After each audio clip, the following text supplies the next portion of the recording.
सिख आतंकवादी नहीं है। हाँ, अपने हक मांग रहा है। अगर उनको लगता है कि ये गलत है, लेकिन उनको पता नहीं कि उनको भड़काया जा रहा है किसी और तरीके से। हक तो वो अपना सीधा आराम से बैठ के मांग सकते हैं, किसी की टांग काट के थोड़ी मांगना है। डे बाय डे हमारा जो पंजाब का नौजवान है वो ख़त्म होता जा रहा है। चाहे रेफरेंडम 2020 वाले कर रहे हों उसे, चाहे ये ड्रग्स कर रही हो, उनका दिमाग ही इन्होंने राजनीतिकों ने इतना सेट कर दिया कि बस गलियां नालियां बनवा लो, ज़्यादा से ज़्यादा शमशान घाट वाला रास्ता बढ़िया बना लो जहां हमने मर के जाना है। पहरावा पहनने से आदमी की मेंटालिटी थोड़ी चेंज हो जाएगी। अगर गुरु साहब की कोई बेअदबी करता है तो हम भी उसके हाथ काट देंगे, लेकिन ये भी सोच विषय है ना विचारने वाला कि बेअदबी हो भी रही थी कि नहीं हो रही। हम भी छोटे से थे जब से हम खेतों में जाने लगे हैं, मंडी में जाने लगे हैं, हमें तो मालूम है ना कि आड़ती है और हमारा जो रिश्ता है एक पर्दा होता है ज़मींदार का आड़तीय के साथ, लेकिन आड़तीय जो है वो पर्दे के पीछे ज़मींदार को डे बाय डे ख़त्म कर देता है। सभी का फोकस एक है कि 2022 में इन किसानों की, जाट सिखों की वोट कैसे अपने पक्ष में वो कर सकते हैं। तो उनको कई बार डराया जाता है, किसानों को बैठे को उनको भड़काया भी जाता है अलग अलग तरीक़ों से। सभी ज़मींदार पढ़े लिखे नहीं हैं, अनपढ़ को क्या पता कहाँ अंगूठा लगा लिया। ये हमारे चलता था। अगर वो ख़त्म हो रहा था तो किसान का ही फ़ायदा था उसमें। सत श्री अकाल जी, मेरा नाम है सरपंच मीका गिल। मैं गिल गांव का सरपंच हूं जो लुधियाना जिले में पड़ता है पंजाब में, और वहां का GNE कॉलेज बहुत मशहूर है। मेरे गिल की आबादी है जो 25,000 की करीब आबादी है। और गिल गांव का जो ये गिल गोत है ना, जो गिल कास्ट है, ये गिल गांव से ही स्टार्ट होती है। ये गिल गांव ने आगे 16 गांव गिल गांव के नाम पे अलग अलग ज़िलों में बसे हुए हैं, और मैं वहाँ 3 साल से सरपंच हूँ। अभी जो करंट पॉलिटिकल सिचुएशन है पंजाब में, चाहे अमरिंदर सिंह को लेके हो जाए, लेटेस्ट हरीश रावत ने इस्तीफा दिया, फिर चन्नी जो पॉपुलिस्ट काम कर रहा है, और पंजाब कांग्रेस खास करके जो हिली हुई है और उसको काउंटर करने वाला कोई नहीं है। तो आप घूम रहे हैं जगह जगह पे जाके, तो अभी आप पंजाब की राजनीतिक स्थिति को कैसे देखते हैं? जो पंजाब की राजनीतिक स्थिति है काफ़ी गंभीर बनी हुई है। किसी भी पार्टी को अभी तक बहुमत मिलता हुआ नहीं दिखाई दे रहा, क्योंकि पंजाब में कांग्रेस की सरकार है। पिछले 4.5 साल में कुछ ज़्यादा कांग्रेस कर नहीं पाई। जो इन्होंने वादे किए थे, घर घर नौकरी, बच्चों को मोबाइल देंगे जो स्कूल में स्टूडेंट पढ़ते हैं, और काफ़ी ज़्यादा जो इन्होंने बात की थी कि हम बिजली कम कर देंगे, बिजली की यूनिट है जो 5 रुपये या 4 रुपये कर देंगे, 11 रुपये हमारे यूनिट मिलती है बिजली की। काफ़ी सारी मुश्किलें थी जो पंजाब की, वो हल नहीं हुई। उसकी काफ़ी वजह हैं। कुछ कैप्टन अमरिंदर सिंह को दोषी करार देते हैं, कुछ सेंट्रल गवर्नमेंट को दोषी करार देते हैं कुछ लोग, लेकिन जो करंट पॉलिटिक्स है इन्होंने अब हमारे जो CM हैं वो चेंज कर दिए, और वहाँ चरणजीत सिंह चन्नी हैं जो एक दलित चेहरा है। दलित ये काफ़ी मीडिया में चल रहा थी, चर्चा का विषय था कि दलित कह रहे थे उसको, लेकिन हमारे लिए तो वो CM है। एक नए CM आए हैं। ठीक है, हमारे गांव की जो हमारे गांव में जहाँ पंजाब में आबादी है दलित की, वो 32% है। तो सीधी सी बात है, काफ़ी असर है उनका आने से। उन्होंने 2-3 वादे किए थे कि हमारे जो पानी के बिल थे वो माफ़ कर देंगे, जो हमारी बिजली के बिल थे लास्ट सितंबर तक वो माफ़ हो गए हैं 2 किलोवाट तक के। तो काफ़ी कांग्रेस ने मेरे ख्याल में थोड़ी सी वापसी कर ली है। और जो दूसरी पार्टी है आम आदमी पार्टी, उनके पास कोई चेहरा ही नहीं है CM का, क्योंकि पंजाब चेहरा मांगता है। पिछली बार भी उनको यही लॉस हुआ था कि उनके पास CM का चेहरा नहीं था। तो इसी वजह से जो आम आदमी पार्टी है उनके पास वोट तो है, लेकिन वोट को संभालने वाला चेहरा नहीं है। तो तीसरी बात रही श्रोमणी अकाली दल की। जो श्रोमणी अकाली दल और BJP का गठबंधन था, जब ये किसानों के कानूनों की बात आ गई तो ये दोनों का गठबंधन आपस में टूट गया। उसके वजह से जो BJP के लोग थे उनको तो गांव में घुसना ही, उनका लोगों ने घुसने नहीं दिया। काफ़ी मशक्क़त करनी पड़ रही है BJP को। तो जो अकाली दल था, श्रोमणी अकाली दल, उन्होंने BSP से समझौता कर लिया। तो BSP है जो 32% जो SC BC आबादी को वो भी काउंटर करती है। इसलिए कुल मिला के जो अब तक की स्थिति है ये है कि ना तो इस टाइम अकाली दल और BSP ये भी नहीं दिख रही आती हुई। तो आम आदमी पार्टी के पास CM का चेहरा ही नहीं है। तो तीसरी ये जो कांग्रेस है, कांग्रेस ने 3-4 वादे पूरे कर दिए जो अभी की है, सिर्फ बिजली और पानी के। उसके अलावा उन्होंने अभी तक और कोई वादा पूरा नहीं किया। तो कोई साफ पिक्चर नहीं है, लेकिन फिर भी अपर हैंड हो गया है सीएम बदलने से पंजाब में कांग्रेस का। लेकिन अमरिंदर सिंह तो बहुत बड़ा एक फैक्टर है, क्योंकि वो लोकप्रिय नेता हैं, इसमें तो कोई संदेह है नहीं। उनका अब अलग होके हाल ही में उन्होंने नई पार्टी लॉन्च करने का कहा है और भाजपा से भी गठबंधन के संकेत दिए हैं। तो ये वाला आपको कैसा लग रहा है कि अमरिंदर सिंह प्लस भाजपा प्लस अकाली दल, ये अगर मिल जाए तो फिर इनको जीतने से कोई नहीं रोक सकता, क्योंकि जो आज पंजाब की सिचुएशन है ये सारी किसानी कानून के ऊपर खड़ी है। जो 3 कानून बने हैं, जो पंजाब का किसान है उसकी एक दिमाग में उसके बैठ गया कि ये जो कानून है हमारे लिए ये किसान को ख़त्म करने वाले कानून हैं। अगर वो ख़त्म हो जाते हैं, कैप्टन अमरिंदर सिंह जी अपनी पार्टी बना लेते हैं, बीजेपी से हाथ मिला लेते हैं, कानून ख़त्म कर देंगे, तो कैप्टन अमरिंदर सिंह और बीजेपी और अकाली दल को आने से कोई नहीं रोक सकता। कानून तो जहाँ तक मैंने पढ़ा है, आप भी किसान हैं, आपका गांव सबसे बड़ा गांव है और सबसे समृद्ध गांव भी पंजाब का, अगर गांव के हिसाब से देखें। हाँ जी।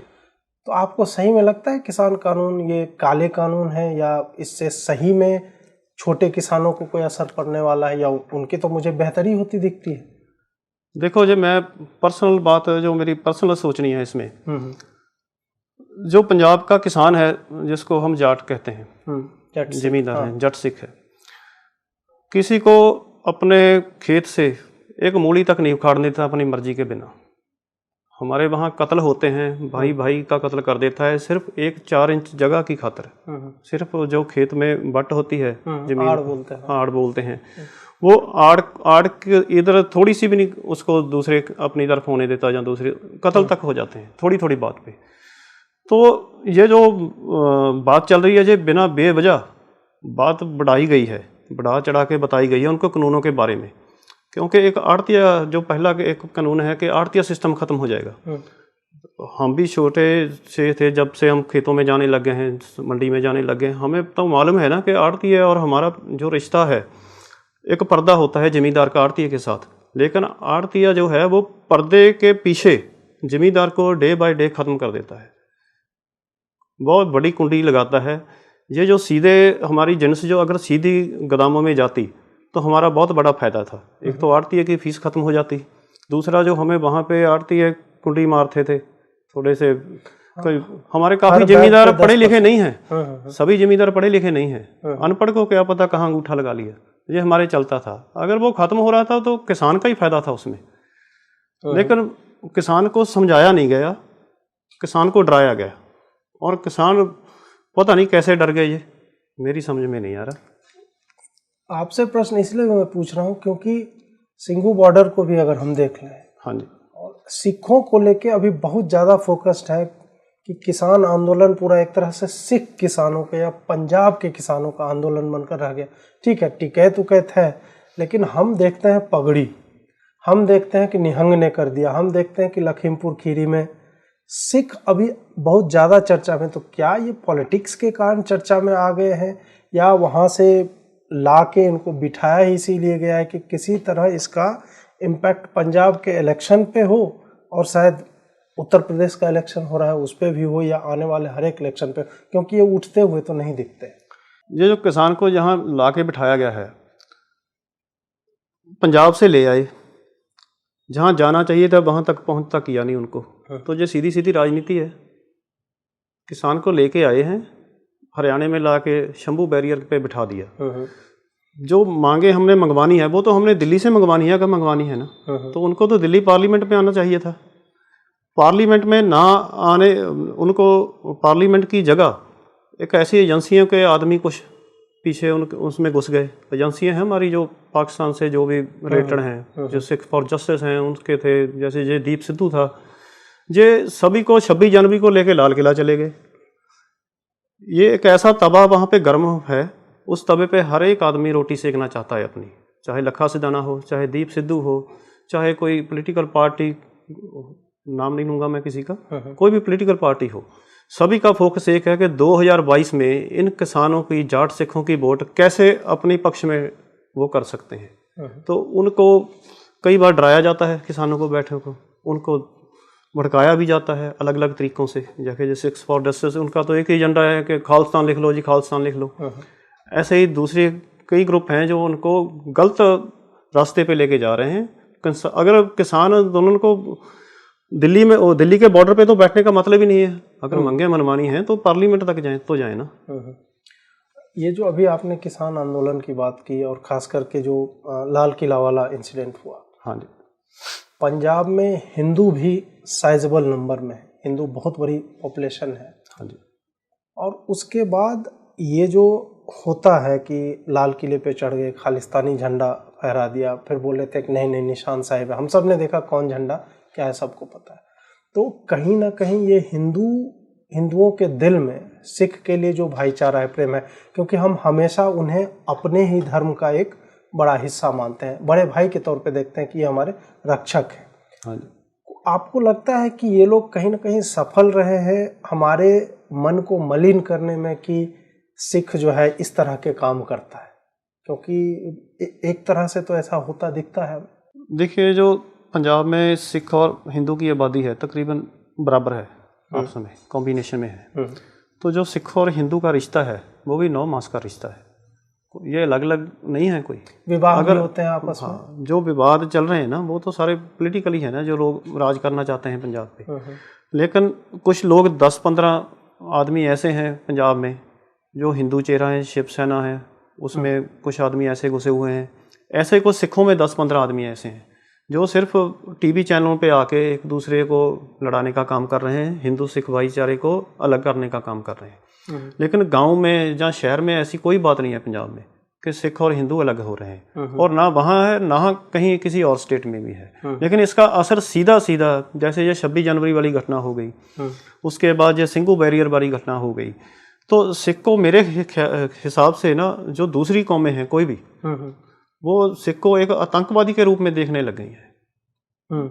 सिख आतंकवादी नहीं है। हाँ, अपने हक मांग रहा है, अगर उनको लगता है कि ये गलत है, लेकिन उनको पता नहीं कि उनको भड़काया जा रहा है किसी और तरीके से।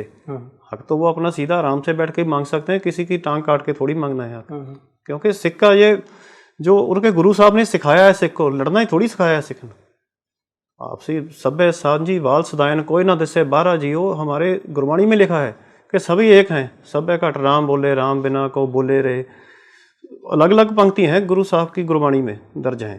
तो ये हिंदू सिख का विवाद बेवजह डाला जा रहा है, इसमें इनको अलग अलग करने की कोशिशें जारी हैं।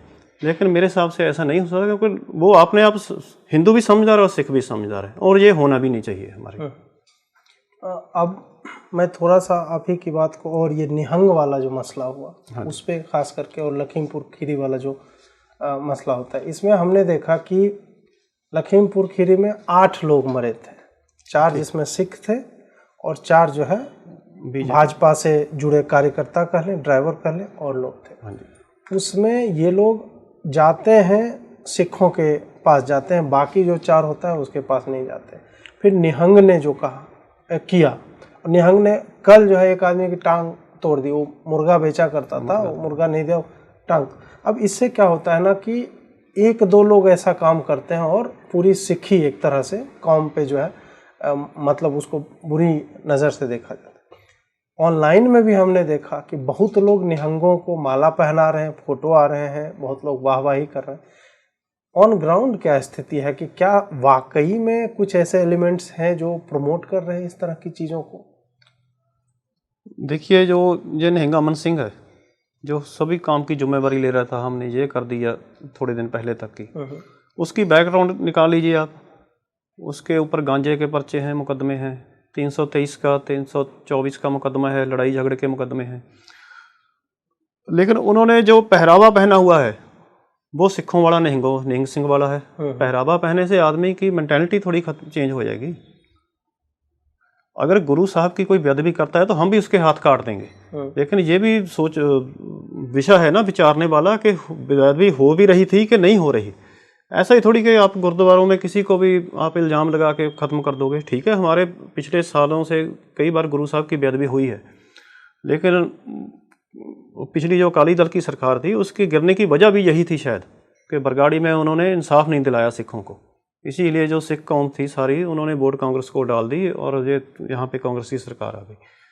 लेकिन जो ये शायद मेरे हिसाब से उनके जो चेहरे हैं वो चेहरे और हैं, और चेहरों के पीछे कुछ और चल रहा है। एक और एसएफजे से जुड़ा हुआ, क्योंकि आप उसके बाद आप वो पन्नू जो था, जोकर की तरह टीवी पे आके और वो यूट्यूब पे डाल रहा था, तो आप उसके गांव जाके तिरंगा फहरा के है, थोड़ा सा वो बताइए क्या उसने $1 लाख दिए अभी तक की, क्या है उसका? देखिए, जब 26 जनवरी थी, ये जो गुरपतवंत सिंह पन्नू है ना, ये हमारे अमृतसर के गांव खानकोट गांव का रहने वाला था, और रेफरेंडम 2020 का इन्होंने नारा दे दिया नौजवानों को। नौजवान है जो वो भोले होते हैं बेचारे, इनके बातों में आ जाते हैं, क्योंकि ये इतनी बातें ऐसी करती हैं, किसी को तो बाहर ले जाने की बात कर लेते हैं, अमेरिका का वीज़ा दिलवा देंगे, कनाडा का वीज़ा दिलवा देंगे, और बाहर भी अगर जो ये वकील है पन्नू और एडवोकेट है, और बाहर जब नौजवान जाते हैं उनको स्टे दिलवाने के लिए वहाँ पे उनको हायर कर लेते हैं ये पन्नू को कि ये हमारा केस लड़ दो तुम। ये केस लड़ने के पैसे अलग से लेते हैं और उनको ये खालिस्तान के फेवर में भुगतने को कहते हैं कि तुम खालिस्तान है, ये मैं तुम्हारा केस तभी लड़ूंगा अगर तुम खालिस्तान करोगे। तो ऐसा ही इन्होंने पंजाब में किया।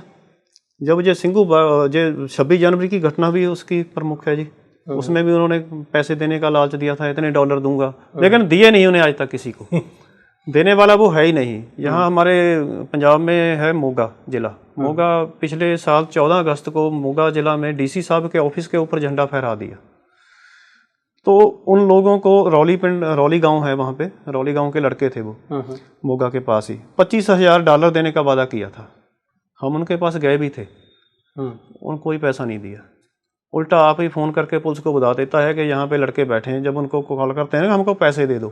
ऐसा तो वो काम कर रहा है पंजाब में, और पंजाब के बच्चों को पता ही नहीं है क्योंकि बेरोजगारी ज़्यादा है। जब वो यूट्यूब देखते हैं, सर्च करते हैं, तो इसका लालच सामने पड़ा होता है, 25,000 दे दूंगा, 1 करोड़ दे दूंगा। ये दिल्ली वाली घटना भी आपके सामने है, लाल किले वाली, ये भी पैसे ही कहे हुए थे, पैसे के बिना तो हो ही नहीं है, लेकिन दिए किसी को नहीं उसने आज तक।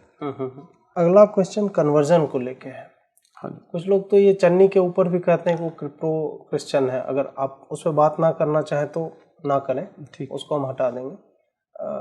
आप घूम रहे हैं चारों तरफ तो, और गांव में खास करके, और जो 32% दलित आप कह रहे हैं, और हमारे मित्र ये भी गए थे रिकॉर्ड करने के लिए, और जो भी, तो इन लोगों का भी एक्सपीरियंस रहा है कि ये जो दबे कुचले बीमार लोग होते हैं उन लोगों को फंसाया जाता है, और ये जीसस और ये पूरा धंधा चल रहा है। इसका कितना प्रभाव है? मतलब हम लोग को लगता है कन्वर्जन हो रहा है, तो कन्वर्जन तो हर जगह हो रहा है। क्या ये माइनर प्रॉब्लम है या ये एक बड़ा प्रॉब्लम है? जो कन्वर्जन है, लोग ईसाई बन रहे हैं, ये एक बहुत ही बड़ा कन्वर्जन हो रहा है पंजाब में। हम पहले यूपी में भी गए थे, यहाँ बिलासपुर के पास है मनियार खेड़ा गाँव, रामपुर में पड़ता है बिलासपुर में पड़ता है, आगे मनियार खेड़ा और टैमरा गाँव पड़ते हैं। वहाँ के सभी जो SC-BC परिवार थे, 750 के करीब आबादी थी, सभी ईसाई बन गए थे। और ऐसा ही हमारे गांव में भी चल रहा है, एक सीरियल वाइज चल रहा है, एक गांव से दूसरे गांव, दूसरे से तीसरे। और मेरे खुद के गांव में कम से कम 30-40 ऐसी फैमिली हैं जो पहले कोई सिख था, कोई हिंदू धर्म को बिलोंग करता था, लेकिन अब वो ईसाई हैं। और इसका पहले ये क्या, इनका तरीका क्या था कि पहले जैसे ये लखविंदर नाम है किसी का, लखविंदर सिंह नाम है, उसको लखविंदर मसीह बना देते थे, लेकिन अब उसका नाम नहीं चेंज करते। ठीक है, तुम अपना नाम लखविंदर सिंह ही रखो, और लेडीज़ है उसका नाम मनदीप मसीह नहीं होगा, मनदीप कौर ही रहेगा, लेकिन जो धर्म है उसका उनका चेंज कर देते हैं। उसकी 2-3 वजह है, क्योंकि एक तो हमारे श्रोमणी कमेटी ने, हमारे अगर सिखों की बात करें, उन्होंने सिखों के लिए कुछ नहीं किया, सिखों के बच्चों के एजुकेशन के लिए कुछ नहीं किया। ये क्या कहते हैं, ये अगर उनका 1-1.5 लाख का मकान बना देते हैं गरीब परिवार का, उनके बच्चों की शिक्षा के पैसे दे देते हैं, तो ऑटोमेटिक जो परिवार होता है वो इनकी तरफ झुक जाता है। वो सारा ड्रामा ही चल रहा है जो चल रहा है इस टाइम। तो एक सीरियल वाइज लगे हुए हैं। तो पंजाब की मेरे हिसाब से 10 से 12% पॉपुलेशन आज की डेट में ईसाई बन चुकी है, और जल्दी आगे वाले 1 साल में हो सकता है ये 20% से ज़्यादा हो जाए। तो पॉलिटिकली ये मुद्दा क्यों नहीं बन रहा है? पॉलिटिकली तो आपको सभी पता ही है कि अगर चन्नी जी पहले दिन CM बनने के बाद वहाँ चर्च जा रहे हैं, सुखबीर बादल जी हालेलुया कह रहे हैं, तो वोटों का साल है ये। वोटों 2022 में तो पंजाब की सरकार, जो पंजाब में सरकार नहीं बनी है, तो ये सारा इलेक्शन की वजह से कोई नहीं बोल रहा इसमें। पता सभी को है कि क्या चल रहा है पंजाब में, लेकिन इसके ऊपर कोई बोलना नहीं चाहता, क्योंकि ये अपना नुकसान, पार्टी का नुकसान नहीं करवाना चाहते इसमें। अगर 10 से 12% वोट इस टाइम पंजाब की ईसाई बन चुकी है तो किसी तरफ तो जाएगी ना, क्योंकि पहले जो डेराबाद तो पहले पंजाब में बहुत हैं, कोई सिरसा डेरा है, कोई ब्यास डेरा है, कोई नानकसा डेरा है, कोई ढडरियाँ वालों का डेरा है, अलग अलग संतों के डेरे बहुत हैं पंजाब में। उनकी वोट भी लेनी है और इनकी भी लेनी है, ये तो राजनीतिक है। लेकिन मिका भाई, जब हम सिखों के बारे में सोचते हैं और सिख जिस तरह से अभी रिएक्ट कर रहे हैं सिखों के ऊपर, चाहे मैं कश्मीर भी गया था, जब वो एक बच्ची का कन्वर्जन करा लिया था तो उसको वापस जो है उसकी शादी उसकी, चाहे सिरसा हो वो भी सिक्खी को लेके खूब बोलते रहते हैं, सिद्धू हैं वो भी बोलते रहते हैं, लखीमपुर खीरी में होता है तो वहाँ का सीएम पूरी कैबिनेट यहाँ मिलने के लिए आती है। तो लगता है कि नहीं, सिखों का अगर कुछ है तो पंजाब का सीएम बोलेगा या पंजाब के नेता लोग बोलेंगे। तो एक तो वो है, और उसको मैं देखता हूँ और इधर देखता हूँ कि तुम्हारे अपने सिख भाई ही तो कन्वर्ट हो रहे हैं ना। हिंदुओं से मान लेते हैं तुमको नहीं है मतलब, लेकिन सिखों के तुम चैंपियन बने फिरते हो और कौम की बात करते हो, और सिख तुम्हारे सामने से जा रहे हैं। तो कहीं ना कहीं मतलब पॉलिटिक्स ने जो है धर्म को या कौम को या पंथ को, सिखी पंथ जो है उसको ओवर पावर कर लिया है। उसमें मतलब वो इतना बड़ा कंबल एक बन गया है, या पैसे का या सत्ता का, जिसका भी भूख हो। इसको कैसे आप देखते हैं एक सिख के तौर पे? देखिए, जो नुकसान हो रहा है, अगर हम अकेले सिख की बात करें तो बहुत बड़ा नुकसान हो रहा है जी। और ज़्यादा हो भी सिख का ही रहा है, ये सिखों का ही नुकसान हो रहा है। क्यों? फिर वही बात आ गई कि हमारी श्रोमणी कमेटी, चाहे वो दिल्ली गुरुद्वारा प्रबंधक कमेटी हो, चाहे हमारी पंजाब की श्रोमणी गुरुद्वारा प्रबंधक कमेटी हो, इन्होंने हमारे सिखों को नहीं संभाला, इन्होंने हमारे सिख बच्चों को नहीं संभाला, उनको फ्री एजुकेशन नहीं दी। अगर ये फ्री उनकी एजुकेशन दे दें, इनके पास किस चीज़ की कमी है? सारे पंजाब के गुरुद्वारों साहब का जो बजट है ना, जो श्रोमणी कमेटी का अकेली का बजट है, जो पंजाब सरकार के बराबर का बजट है उनका। तो सरकार एक तरफ, श्रोमणी कमेटी एक तरफ, हमारे सिखों की जो सबसे बड़ी समुदाय पार्टी है, जो हमारे सिखों को रिप्रेजेंटेटिव करती है, वो तो इनको मदद ही नहीं कर रही सिखों की। इसका मेन कारण तो यही है कि हमारी श्रोमणी कमेटी इसमें कुछ नहीं कर रही। और उन्होंने इस पे भी अभी जो जिस तरह से निहंगों ने किया, उस पे भी डिनाउंस भी नहीं कर रहे हैं कि ये तो गलत है ना, एक तरह से गलत है। अगर सजा ही देनी है, तुम्हें पंथ के हिसाब से भी सजा देनी है तो गुरुद्वारा कमेटी दे, जो एक पंथ का अगर हेड है, एक संस्था हमने बनाई, या फिर सुप्रीम कोर्ट देगा। देना तो सुप्रीम कोर्ट को ही चाहिए, क्योंकि लॉ है ब्लास्फेमी का, ऐसे करने बेअदबी पे कानून है। तो उस पे भी इन्होंने कुछ नहीं बोला, तो इससे तो इस संस्था का भी एक तरह से नाम खराब हो रहा है। फिर वही बात है कि 2022 में इलेक्शन आ रही है। अगर ये श्रोमणी अकाली दल है तो श्रोमणी कमेटी है, जी। तो वो श्रोमणी अकाली दल के अंडर ही है ना, उनके अंडर काम करती है। लेकिन ये सिखों की सरमौर संस्था है, इनको आज़ाद तौर पे काम करना चाहिए, लेकिन है तो वो उनके अंडर। और ऐसे ही दिल्ली श्रोमणी गुरुद्वारा प्रबंधक कमेटी है जी, जिसके प्रेसिडेंट सिरसा साहब हैं, तो सिरसा साहब भी श्रोमणी अकाली दल के अंडर ही आते हैं, बाहर तो है ही नहीं। तो अगर श्रोमणी अकाली दल इनको हरी झंडी देगा कि भाई इस मसले पे बोलो, ये तभी बोलेंगे, तभी कोई पैसा इशू करेंगे ना कोई सिखों को बचाने के लिए। तो जो ज़्यादा फर्ज बनता है वो श्रोमणी अकाली दल का बनता है, जो इनके ऊपर इनको हैंडल करती हैं। पंजाब एक बॉर्डर एरिया है। हाँ, तो अभी बॉर्डर एरिया होने के कारण एक और खबर आई थी बीएसएफ को लेके। बॉर्डर एरिया में होने के कारण इन्फिल्ट्रेशन है, ड्रग्स का भी इशू, क्योंकि उधर से भी ड्रग्स भी सप्लाई होता है, जो पंजाब के लिए बहुत बड़ा मुद्दा है। ये बीएसएफ वाले इशू को वहाँ के लोग कैसे देखते हैं? क्या ये प्योरली पॉलिटिकल चीज़ है, या फिर आपको लगता है कि आवश्यकता थी, या फिर आपको ये लगता है कि केंद्र सरकार अपना जो है पुश करना चाहती है कि नहीं, सुरक्षा कारणों से पुश कर रही, या फिर पॉलिटिकल मोटिव हो सकता है उसका? नहीं, आपने पिछली बार काफ़ी घटनाएं देखी होगी पंजाब में कि बॉर्डर एरिया में कितनी हेरोइन पकड़ी जाती है, खास करके तरनतारन, अमृतसर, फिरोजपुर, ये बॉर्डर एरिया है हमारा। तो वहाँ जो पहले बीएसएफ थी वो सिर्फ 10 किलोमीटर तक की को कवर करती थी, लेकिन ये पंजाब में सिर्फ इलेक्शन की वजह से बात बढ़ा चढ़ा के बताई जा रही है। जैसे कि किसानी आंदोलन वाली बात है, वैसे ये बात बढ़ा चढ़ा के बताई जा रही है कि जी 50 किलोमीटर एरिया सिर्फ पंजाब का आया है। अकेला पंजाब का नहीं आया इसमें, इसमें और भी 2 स्टेट हैं पंजाब के साथ लगती, उनका भी आया है। 50 किलोमीटर एरिया BSF ने अपना घेरा बढ़ा दिया, क्योंकि थोड़े दिन पहले तक ड्रोन से हाँ काफ़ी सामान आया पंजाब में। तो 22 पिस्टल तो 3 दिन पहले आए हैं, स्टार के पिस्टल पाकिस्तान से आए हैं, 1 किलो हेरोइन आई है। तो वहाँ जो सप्लाई है ना पाकिस्तान से, जो जिस चीज़ की भी सप्लाई आ रही है वो अगर BSF 50 किलोमीटर आ गई तो इससे डरने की क्या बात है। डरे तो वो अगर चोर हो तो डरो, जो चोर ही नहीं है उनको डरने की क्या जरूरत है। तो ये तो अच्छी बात है कि BSF लगी, लेकिन सिक्योरिटी रीजन से बहुत बढ़िया बात है कि BSF ने वहाँ पे कवर कर लेगी, अपने हिसाब से उनको हैंडल कर लेगी, क्योंकि वो बहुत ज़रूरी था। जो पंजाब में ड्रग्स आ रही थी और हथियार आ रहे थे सारे पाकिस्तान से ही आ रहे हैं, इधर चाइना से तो आ ही नहीं रहा कुछ भी।